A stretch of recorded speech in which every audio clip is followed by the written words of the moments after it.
Hello and welcome to episode 8 of this Godot Tower Defense tutorial. I hope you're doing well today. In this episode, we're going to be looking at how we get our turrets to start rotating towards the targets. If I just drag these on here, when they come in range, what you'll see now is these guys will actually start rotating towards the targets here. Now, this isn't perfect right now. This is very much conceptual stuff. I will show you how that works in a second. But as you can see now, the turrets are actually behaving themselves. They're following this first target here. This first target never actually goes out of range right now, so we've got a bit of work to do. And in fact, what you actually see, wait a few seconds, is this is going to blow up on me because that's going to go out of memory, going to disappear, and the Q3 is going to take it out of memory, and this is going to complain. So we've got a few things that we need to do, but we can indeed now get our turrets rotating towards the targets, and once that's done, we can then look in the next episode about how we're going to start firing at them and destroying them.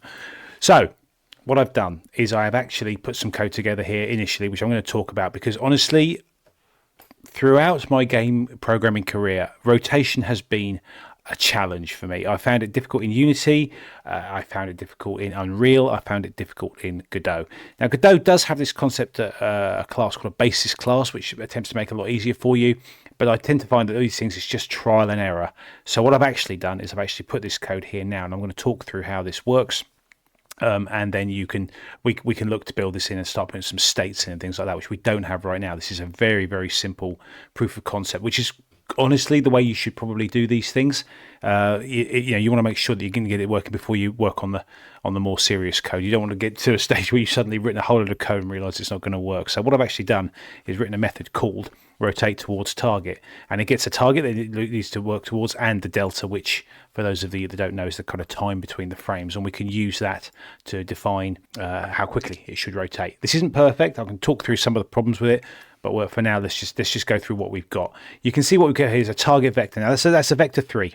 Okay, so this is a target vector, which is a direction, an X, Y, and Z direction. And what we've got a function that Godot gives us called direction 2, which is basically saying, well, let's get our cannon's global position.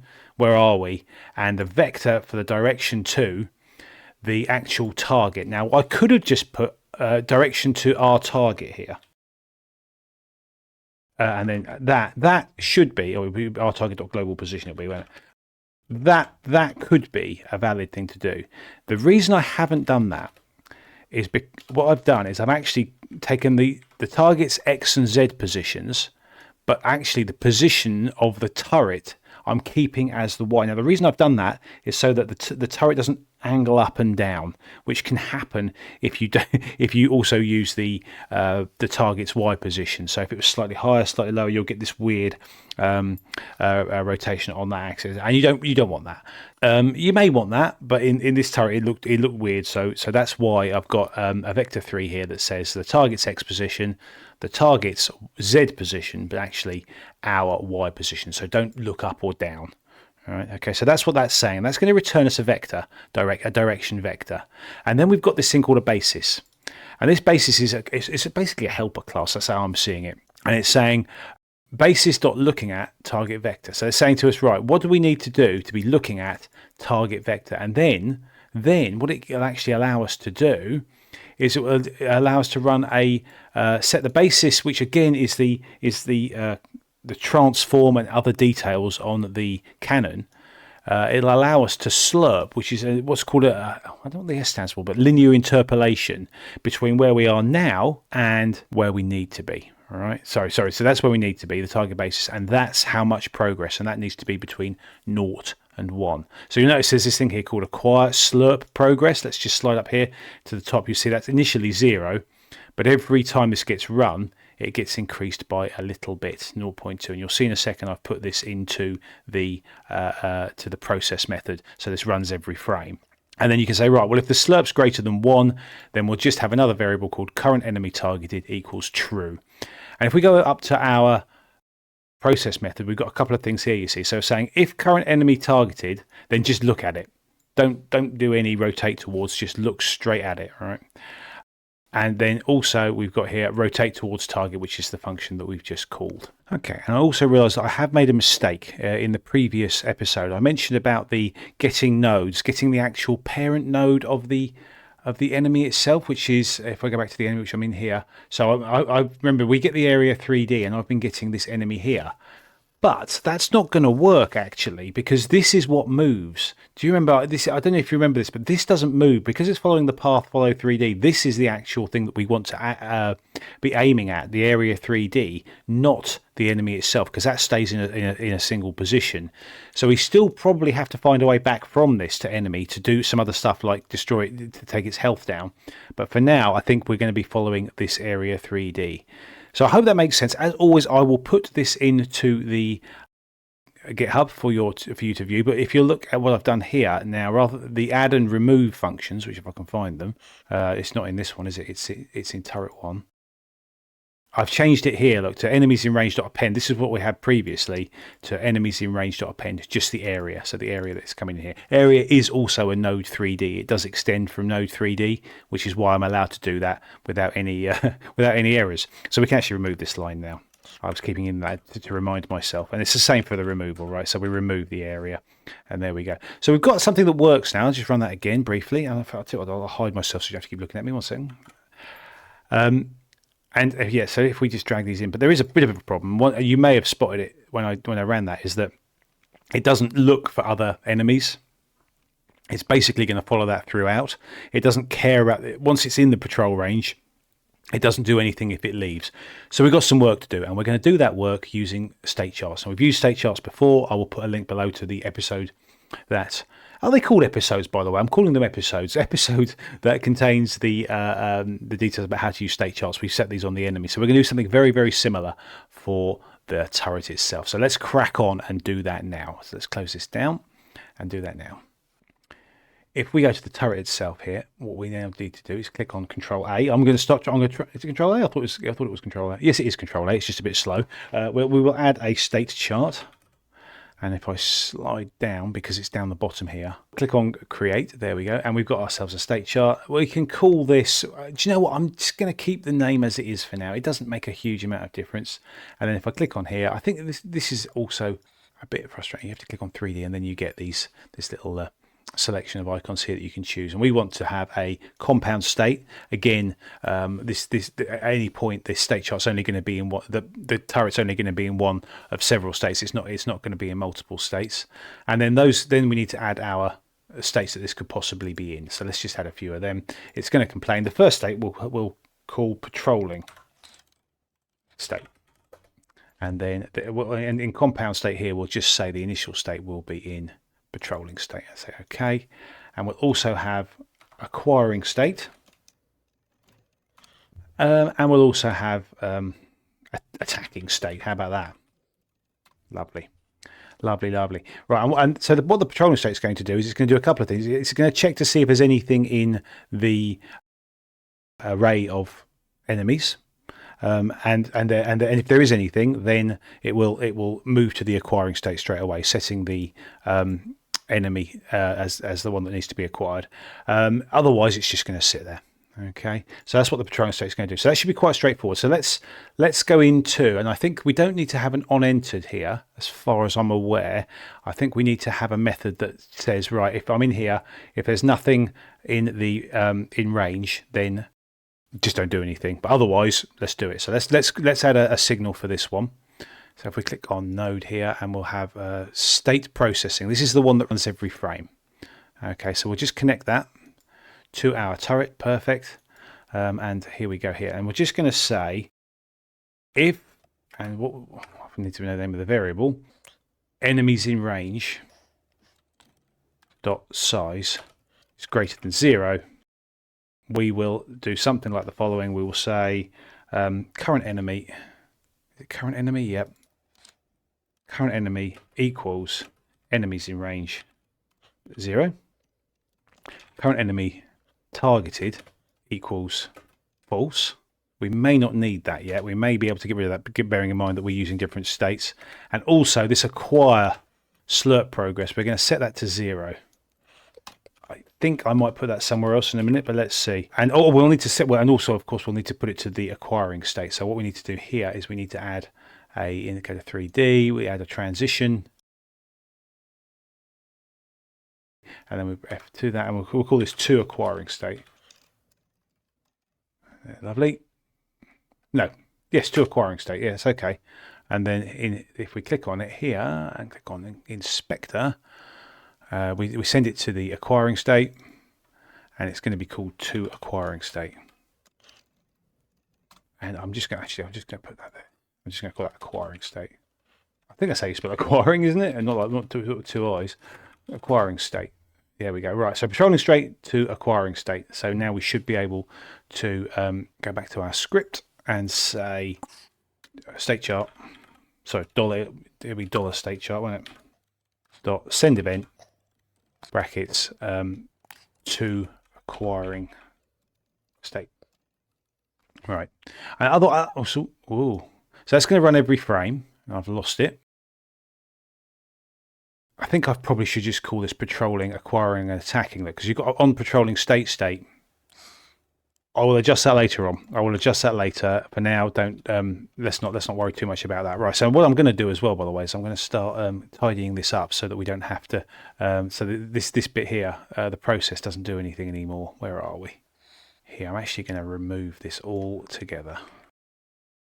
That's it. And then, so for now, it's not going to do anything, I don't think. Is there any errors? No, that's good. Rotate towards target will be done in the acquiring state. So we have a patrolling method now that says if there's anything in range, then we won't want to change that actually. We might want to make it so that it finds the nearest one or something. But for now, it's just going to find the first one that it can find. So that's good. So now if we look at the acquiring state, let's get that rolling. So what we'll do, what I'll actually do, I'm going to put these two here. I'm going to put these two in the when we enter it here. So let's just go back to node, and we'll have event state entered. So let's just connect that to turret 1, connect, and I'll actually put these in here like that. Acquiring state on state entered. Yeah. So note to self: don't call them states. Just call them the name of the state. Don't put the state at the end. Otherwise, you end up with this weird method. So current enemy target is false and acquire state equals false, and then we will also add the state physics processing. Yeah, we'll connect that as well to turret 1. Now we could do, no, we won't do that. I was going to say we could maybe just make a direct call to the rotate towards, but let's do, and we'll call that rotate towards target. Current target, current enemy, comma delta. Now that might work straight away. Let's just find out. So we've got the acquiring state entered. That's okay. On acquiring state physics processing, which is the one that runs every frame, it's going to run towards it now. Just something to bear in mind is that the rotate towards target here needs to think about changing it to the attacking state, but we'll work on that in a second. So let's just, in fact, no, that's okay. That should work okay. Let's give it a go and see what happens. Let's just drag this in. Let's just do that. Let's just see how we get on. It's looking at it, and it's doing a good job. It's doing a very good job. There we go. Okay, that's good. Was it me, or did it just completely freak out then? Hang on, let me just do that again.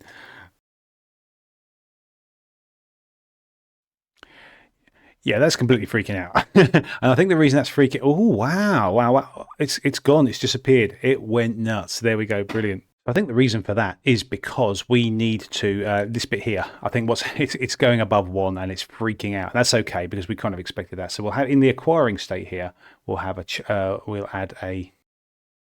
And then we'll add the attacking state. All right. Attacking state. And that's going to, if I click on the inspector, it's going to go to attacking state, and we'll call it to attacking state. Bang. Okay, right, to attacking state. Lovely. Right, now if we go to the script, what we do here, we say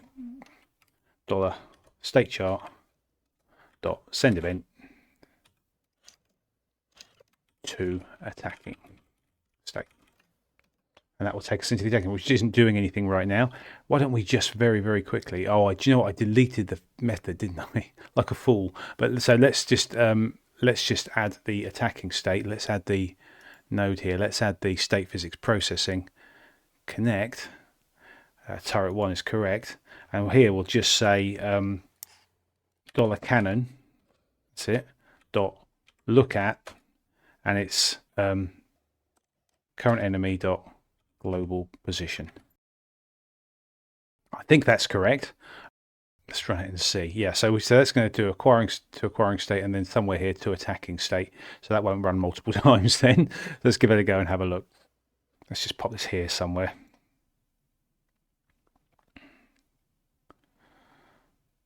Good start.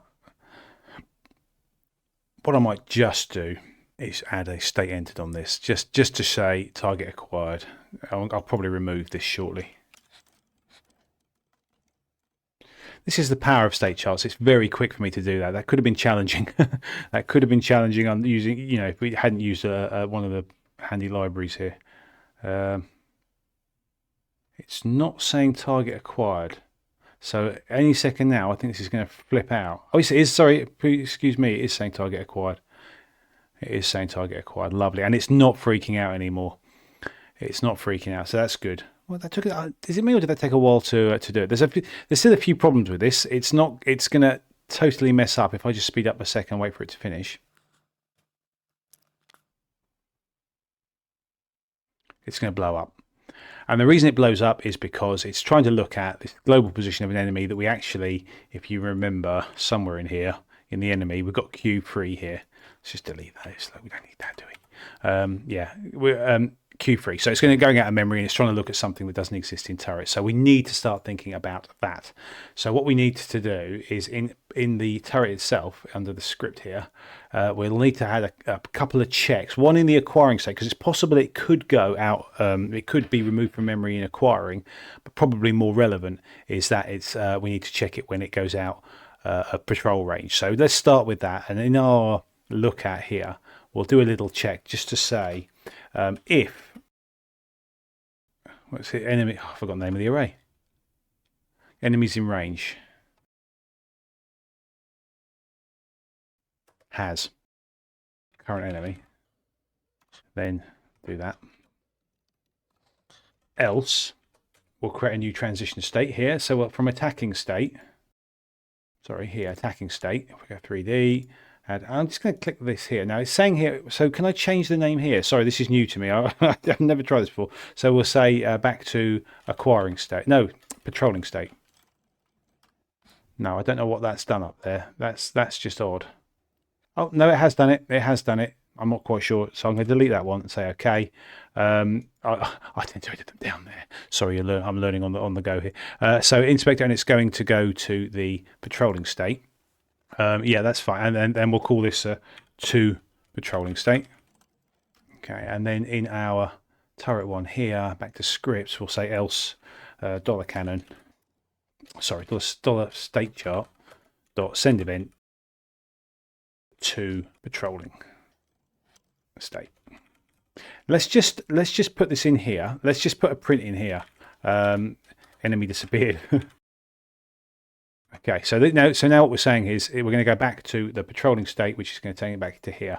And you remember that that's got a connection to say, well, is there anything else in range? Let's go to our main and add and up this range, up the number of enemies to say 10 here. So hopefully it should be able to reacquire a new enemy. So let's just try that now. I'll just pop that here. Is a good spot, isn't it? So let's just keep an eye on the text over here. Now, I am not sure why that target acquired is taking so long to run. I'm going to take a pause here and just try and work that out. Okay, I found the reason, and that is that the acquire slurp progress is actually quite slow. So let's just change that here. It was actually quite slow. You can see here it was running. So the reason was because the slurp progress. So let's just try and see if that's a little bit better now. It looked like it was rotating towards it. There we go. That's much quicker. Target acquired. You can see that there. Now, hopefully, what should happen now? You can, if you see it, you can see it's actually repositioning. You can see that it's repositioning itself every time one goes out of range, which now I think means that this is not going to blow up at the end because it's not. Once they all go out of range, it's going to do nothing. Right, enemy disappeared, and that's it. So it's now saying, oh, I've got nothing to aim at. So now when these disappear now, we're not going to get an error. That's good news. I'll speed this up and let them all end. We can see now that this should not be failing. And it's not. It's worked perfectly. This is now working, but it's not going to work 100% because if I just run this again, if I put an turret here, and I'll just speed this up.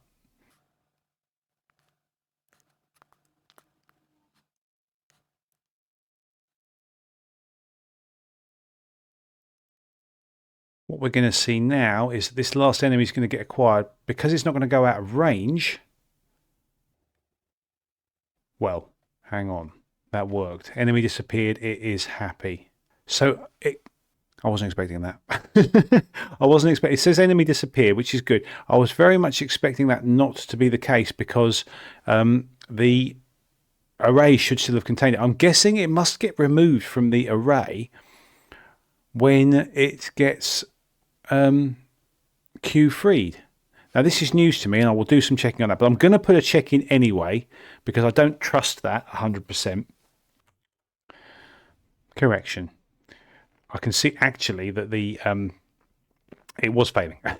It has been failing here, saying that they've gone out of attempt to use has an invalid previously freed object. So it hasn't crashed on me, but it has thrown debug errors. So I'm pleased about that. I was just thinking I was going slightly mad there. Right, so we'll on attacking state here. It has current enemy, and then what we'll also do is we'll say current enemy is not equal to null, and enemies in range has current enemy. I expect that to remove this error here. So let's just try and run this again. And I will pop this over here, speed it up.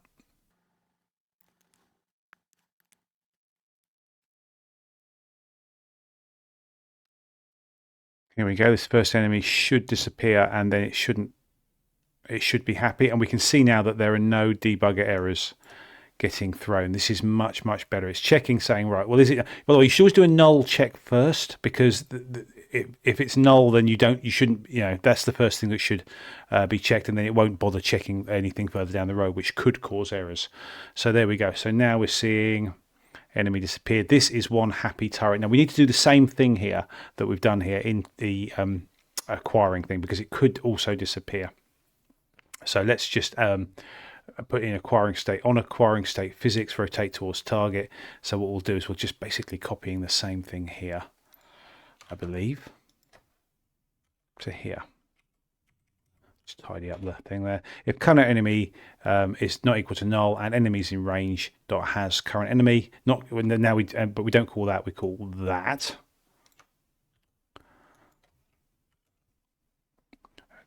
And then we'll just say enemy disappeared while acquiring. Now this is going to be a little bit tricky to spot, but it's because I suppose we could slow acquiring right down. But then also, confusingly, we need to add in our so it's back to turret. So we'll need to add in our 3D. We'll need to go to turret, and then in the acquiring state, we also need to add patrolling state in here. What is this? Anyway, right, let's click here and do acquiring state. Right, I see. What you can then do is you can click it and then add, and it will actually put that in there for you. So we need to change this here to patrolling state. That's right, and then we'll call this to patrolling state. You need to add this. This is an exact copy of the to patrolling state here. So but you need this. In both to because it only fires events that are in the current state. I don't know if anybody remembers that pain that I suffered. So to patrolling state, there we go. Enemy disappear while acquiring. So that's a little bit more cautious, and that means that if we are acquiring it and the enemy drops out of the range or reaches the final target, then it's going to not fall over. It's going to say, right, okay, fine, let's carry on. And that, I think, does the job. So if I just pop that there, pop on there, and maximise, We can see that it's doing a job here. It's looking at this one here, and it's going to drop out of range. There, you can see it's just popping. It's always grabbing the last one. Let's do something funky. Let's just say, just for the sake of argument, on the patrolling state here, it's got if size is greater than 0. Pick the first one, and the reason it's done that is because it's saying, well, it's picking the first one that as we iterate up. How about if we make it pick the last one? Let's just see if we can do that. So it would be something like enemies in range dot size -1, because this is an array thing, yeah. So it starts at 0. So let's just see how that functions and see. This is another way that you could potentially code your logic. So let's just pop this in. Well, let's stick it there, shall we? Maximize and see what it does. Now, what I'm imagining it will do is it will follow this one for quite a while, but then when it's gone out of range, it will try and acquire. There we go. As you see, it's acquiring the one that's furthest away. Maybe that's what we want. All right, you can see it's a different way of doing things, isn't it? Which could be useful at times, and maybe it's something you could build into the game to be able to actually do something like this, rather than fire at the first one, or rather the last one that it acquired. You know, as it was updating the array. Interesting. I'll let you guys play around with that to see if you think that's a better way of doing things, or indeed if you can come up with a better algorithm for saying, yeah, this is the target that we should aim at. So I hope that makes sense. Thank you very much for watching this. I stumbled a bit there. I had a feeling that I would stumble a bit because it's rotation has been a pain for me forever. I tend to find the thing that works and then stick with it and don't look back. So I hope that made sense to you. As always, please pop a like, and if you wouldn't mind, subscribe would be amazing. Just a comment to say how you think I'm doing, what I've done wrong. I'm more than happy to accept that. I'm going away. I'm going away to Rome for a week, so I may be a slight bit behind on the next tutorial, but it will be coming at probably next weekend, so in about a week's time. So I hope that you enjoy these ones. Maybe go through them again. Until next time, folks, have a great time, and see you all soon. Thanks now. Shark out.